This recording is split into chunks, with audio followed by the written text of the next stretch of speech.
Positionné comme le SUV compact d'accès de la gamme Volkswagen, juste en dessous du Tiguan, le T-Roc s'est imposé comme un pilier des ventes du constructeur allemand, notamment en France où il se place juste derrière la Polo au palmarès des ventes.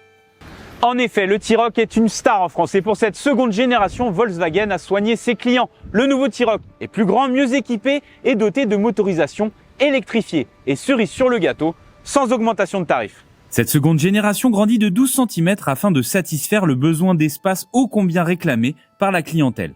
Cet accroissement le place désormais parmi les petits SUV compacts, où on le retrouve le Renault Symbioz, le Toyota CHR ou encore le Nissan Qashqai. Le centre de style a harmonisé le design de son SUV avec le reste de la gamme et notamment le Tiguan. La face avant gagne en rondeur avec une calandre biseautée, un capot très arrondi et un bandeau lumineux reliant des phares Matrix LED en option. Le logo est désormais éclairé à l'avant comme à l'arrière sur les versions les plus huppées. Volkswagen annonce avoir rehaussé le niveau de qualité de son modèle. C'était un des principaux défauts qui était reproché par les clients sur la précédente génération. On voit que le constructeur a apporté des efforts en matière de matériaux, notamment sur la planche de bord avec par exemple des textiles rembourrés recyclés sur la partie haute. Ça c'est un peu tendance, on voit, ça coûte pas très cher à mettre et c'est assez valorisant dans la catégorie des SUV. Ça se répand absolument partout. Alors c'est bien, c'est vrai. L'aménagement est plutôt austère au niveau des couleurs, mais assez ergonomique. Mais face à un concurrent comme le Renault Symbioz, en matière de ressenti d'aspect cossu, on lui préférera quand même le français. L'Allemand s'offre les services d'un combiné d'instrumentation plus grand, désormais sans casquette, et d'un écran central tactile, lui aussi plus grand. Ce dernier embarque la dernière version du système multimédia, équipé d'un processeur ultra rapide.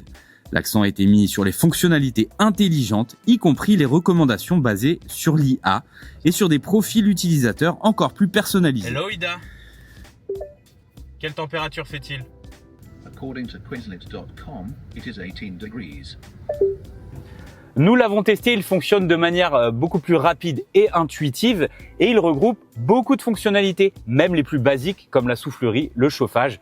Ça incite toujours à quitter les yeux de la route, à faire de petites manipulations, mais bon, ça se répand partout à l'heure actuelle sur les SUV modernes. Au registre des nouveautés, on note également, et ça c'est une bonne nouvelle, la disparition des commandes à retour haptique. C'était une purge à utiliser.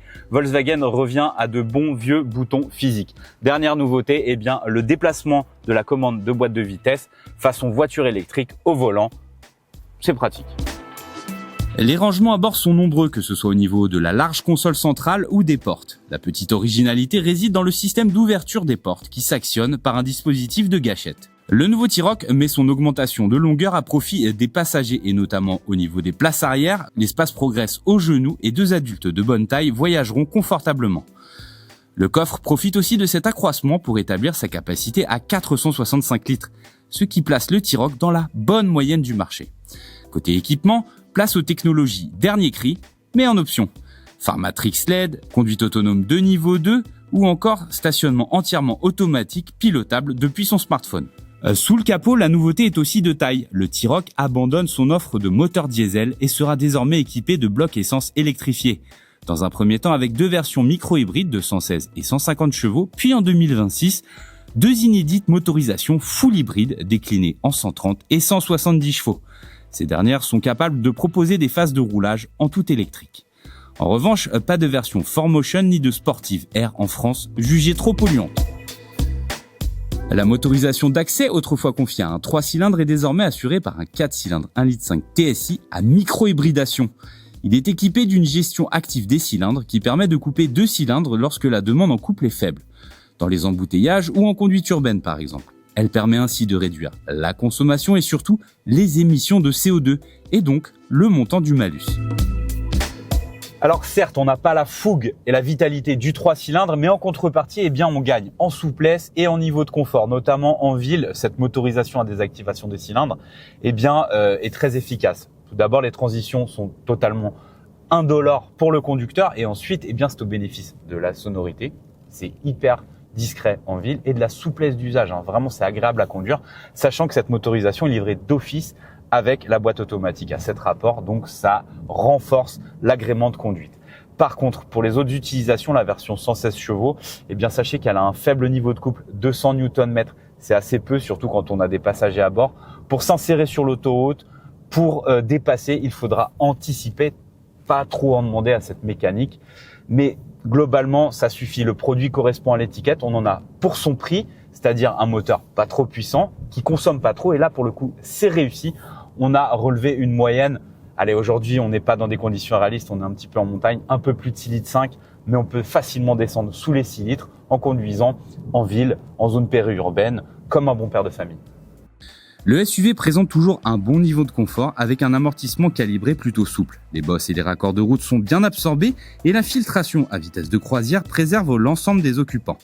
On se sent totalement en sécurité avec ce châssis, qui n'est par ailleurs pas inerte. Les prises de roulis sont bien contenues dans les courbes, la direction est réactive, le freinage puissant et facile à doser. Alors globalement, ce comportement routier, eh bien, il est sans surprise, neutre, placide, rassurant. En gros, c'est un petit Tiguan pour moins cher. Le nouveau T-Roc semble bien parti pour prolonger le succès de son aîné. Ses principaux défauts ont été corrigés, comme par exemple l'espace à bord, ce qui pouvait jusqu'ici freiner les familles. Du coup, le SUV gagne en polyvalence. L'intérieur aussi a été amélioré et puis surtout, il reçoit des motorisations électrifiées qui le font moins consommer et surtout être moins soumis au malus écologique. Eh bien, toutes ces améliorations n'ont pas trop d'impact sur les tarifs qui restent finalement stable. Et bonne nouvelle, la version d'Access, celle vendue à 29 990 €, celle que vous verrez dans la publicité, eh bien, est particulièrement bien équipée.